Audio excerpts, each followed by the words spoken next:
Sometimes you get dinged in the tears. Sorry Take that, Kevin Wild. Here come the Chiefs. Take Here come that, the Chiefs. Kevin Number 14. All right. Here come the Chiefs. We'll get to the tears from Nick in just a second, but first the tears from the Lakers after what we saw last night. TEAR, Lakers, Warriors, first game of the season, advantage, Golden State.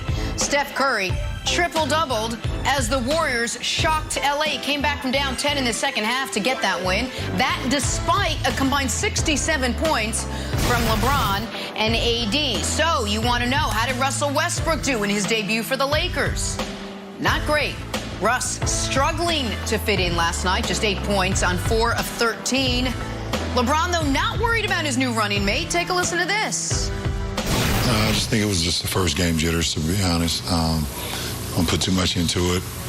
You know, just probably was a lot just going through his mind, just being a kid from LA and, you know, watching the Lakers growing up, and then, you know, however many years down the road, now you're putting on a Laker uniform and you're stepping into Staples Center, and you're probably I can only imagine how many friends and family have contacted him over the last 48 hours wondering if they can come and see his first game as a Laker.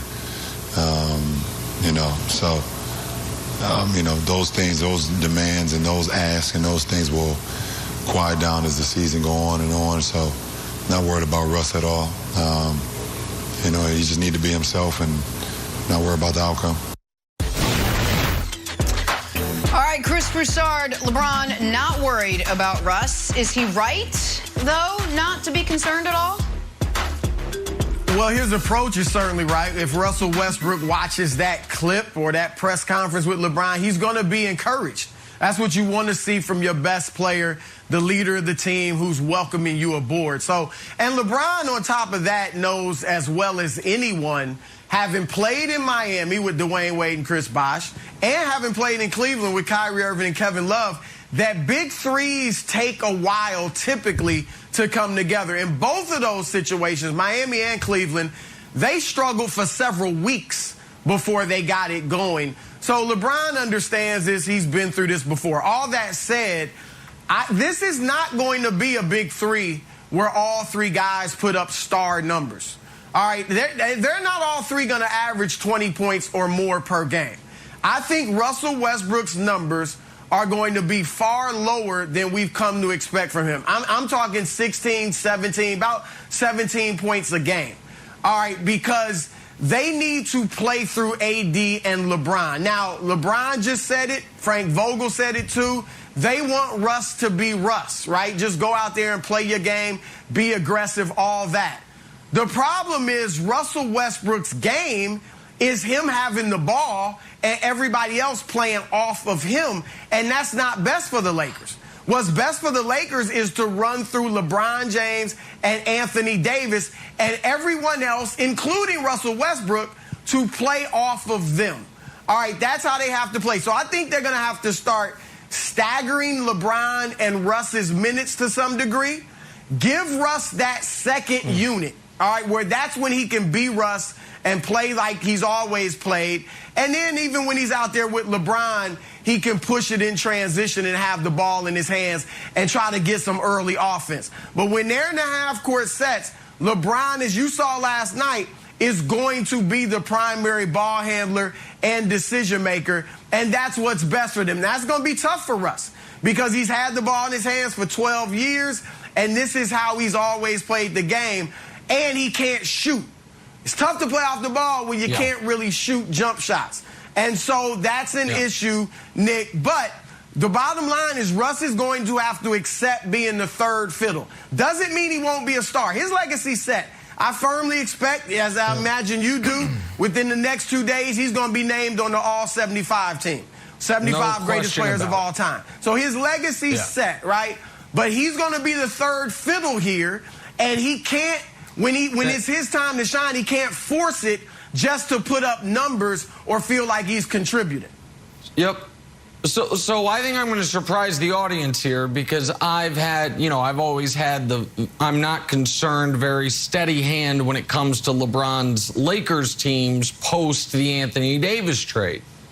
But what I saw last night was incredibly concerning, and it has very little to do with Russell Westbrook. It has to do with how the Lakers are trying to play.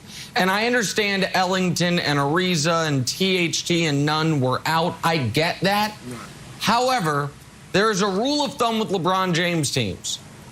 If he is the best three-point shooter on the court, you have not done a good job building the team around him.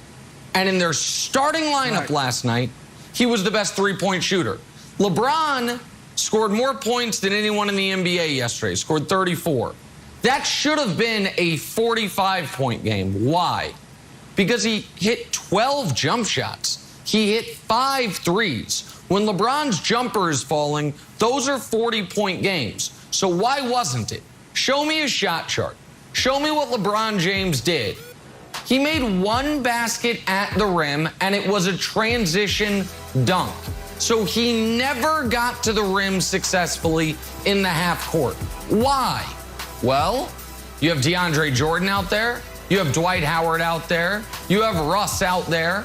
And that, to me, was the bigger concern. I thought last night's game wilds for the Lakers was bad in all aspects. They allowed the Warriors to score 121 when Steph didn't play well. They lost despite LeBron and AD combining for over 65 points. And I understand what they're trying to do, be big, strong, long, defensive. But letting the Warriors score 121 means that with Steph not getting on fire, far from it, 5 for 21, means the defense has a long way to go. So this is the final point on it. I agree with Broussard about Russ running the second unit. But where was he? Remember when he went to Houston, what did they do? They traded Clint Capella away. Why? Spread the court for Russ. Right. The Lakers, LeBron is best without a center on the court. Russ is best without a center on the court. And the Lakers are out here adding centers, bringing in DeAndre Jordan for no reason whatsoever. So I believe in the Lakers because come playoff time, I believe in LeBron. However, the roster they have right now is going to struggle mightily these first couple months of the season, I believe. My goodness gracious, still my beating heart. We've gone through some trials and tribulations, my friend, but you have never said that you were worried about the Lakers. So this one is a total curveball, and we're going to switch roles here. Because I am not worried about the Lakers. I don't think LeBron is worried about the Lakers. I don't think Frank Vogel is worried about it. They know the team that they have. They know they've got some centers. They know how Russell Westbrook plays. I think LeBron figures it out, and here's why. LeBron has got the same mindset as my local hardware store manager. You guys might be worried about the right now. I need a screw. I got grubs in my yard. Russell Westbrook can't shoot threes. You know what they're worried about? Christmas time. They're worried about Christmas. I give LeBron all of these games, and he says, you know what? By Christmas, we should have this figured out. Maybe it means adding guys. Maybe it means changing rotations. Maybe it means changing a style of play. We saw DeAndre Jordan going from he needs to start to DNPs in Brooklyn. I could see it going this way again. And here's the other thing, Nick. At the end of the game, it wasn't necessarily out of hand, but it wasn't necessarily close. It was kind of in that middle range. I looked down, and I had to adjust my glasses. I said, hold on, old buddy KW, I got to look at the screen. Is that Avery Bradley back on the court? I thought he was on the Warriors. He was 2 days ago when they played in the preseason. The Lakers did a tribute video for him. All of a sudden, he's logging kind of crunch time minutes. He had 8 points, 8 minutes, 6 points. So that, to me, is a sign that LeBron and Frank Vogel are just figuring things out, and there's no need to worry until Christmas. Yeah. Nick, I am shocked that you were worried because you knew this was the roster going in, minus Avery Bradley. I knew it was the roster going in. What I thought was going to be the case, Broussard, was I knew they wouldn't have shooting. I thought they would try to offset that with great defense.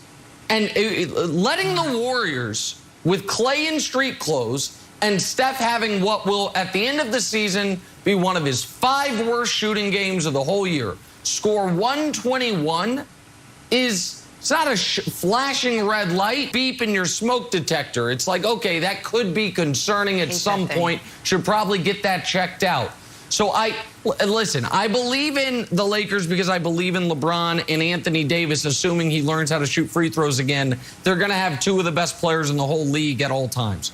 But they got some work to do between now and Christmas and between now and the end of the season. That's for damn sure. All right, Nick, look, we all know you're with Clutch, so you're obligated to pick the Lakers. But I think Wiles and I both would admit, you don't sound like you believe in the Lakers, my man.